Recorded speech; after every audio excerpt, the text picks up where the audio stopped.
Um abraço. Eu quero levantar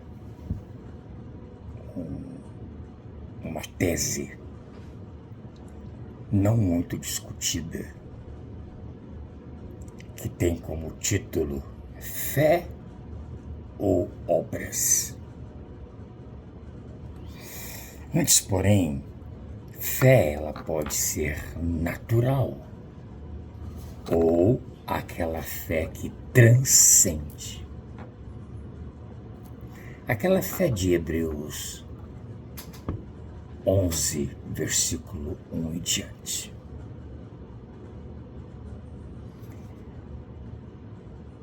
Poderíamos até falar da galeria da fé desse mesmo capítulo, mas nós não vamos nos estender a esse ponto. Eu tenho dito para vocês que eu tenho lamentado muito as pessoas perdidas.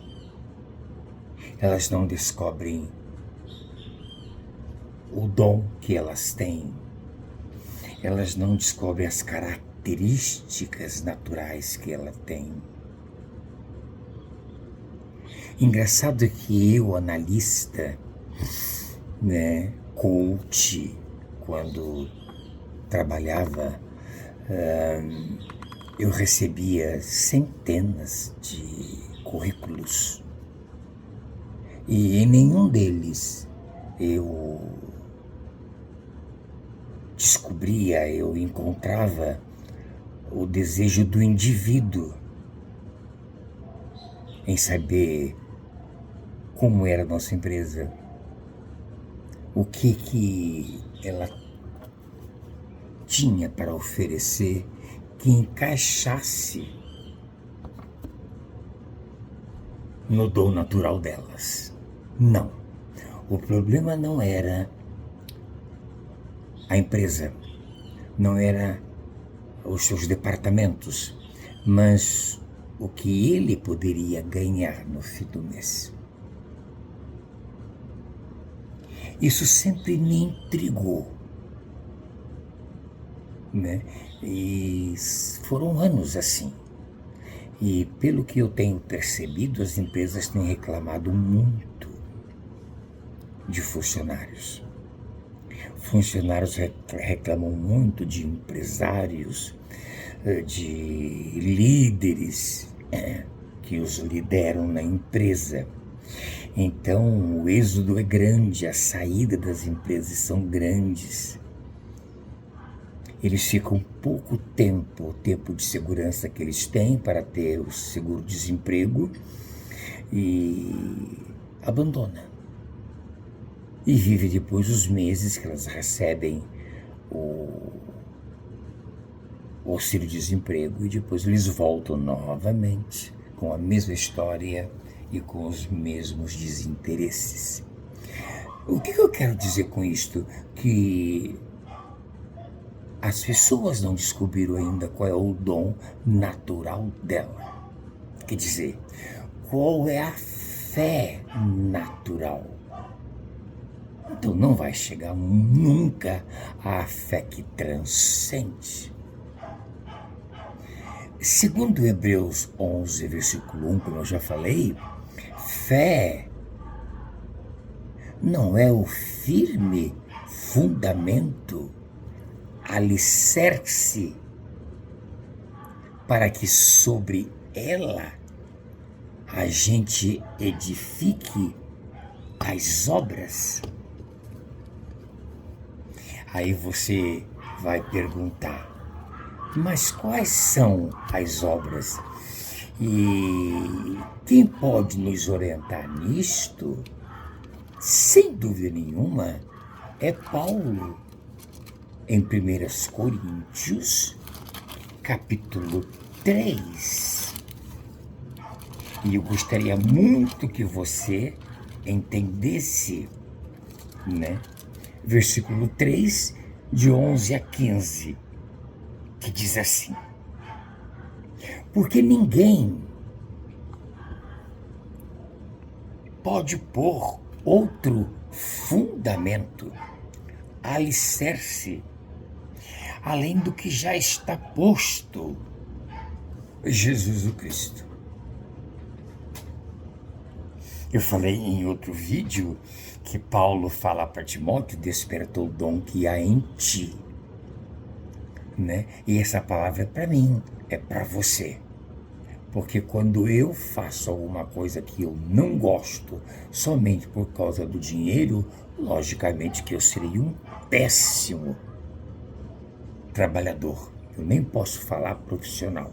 E também é estranho falar trabalhador. 12.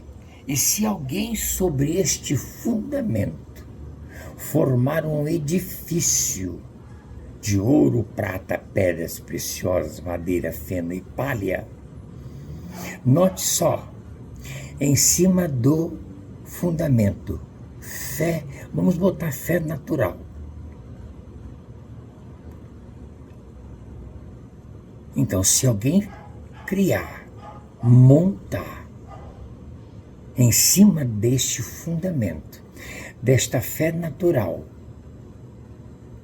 qualquer coisa, ouro, prata, pedra preciosa, madeira, feno e palha, a obra, aí entramos em obra, de cada um se manifestará na verdade.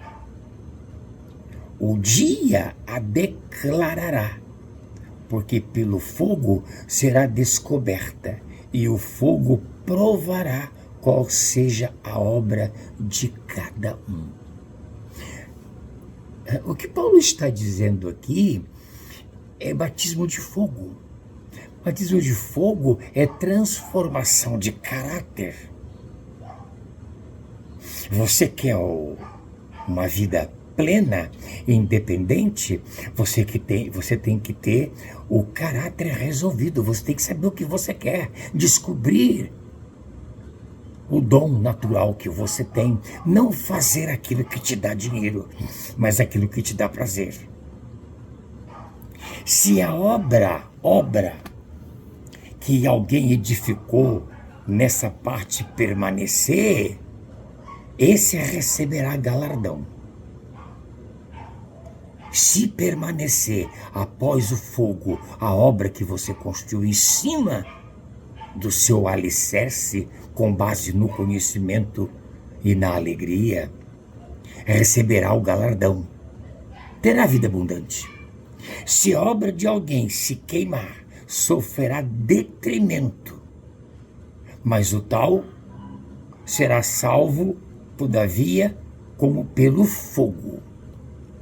Não sabeis vós que sois o templo de Deus e que o Espírito de Deus habita em vós? Se alguém destruir o templo de Deus, Deus o destruirá. Mas aí é um outro assunto que a gente não vai buscar entrar nele. Então descubra, entenda que nós estamos falando de fé natural. Como eu sempre digo, 1 Coríntios 15, 46, é primeiro o homem natural. Você precisa se descobrir. Ninguém será um bom engenheiro se o desejo dele era ser médico. Ninguém será um bom médico se o desejo dele é ser engenheiro. Ninguém será um bom professor se o desejo dele é o atletismo. Então nós precisamos descobrir, sem dúvida, essas verdades.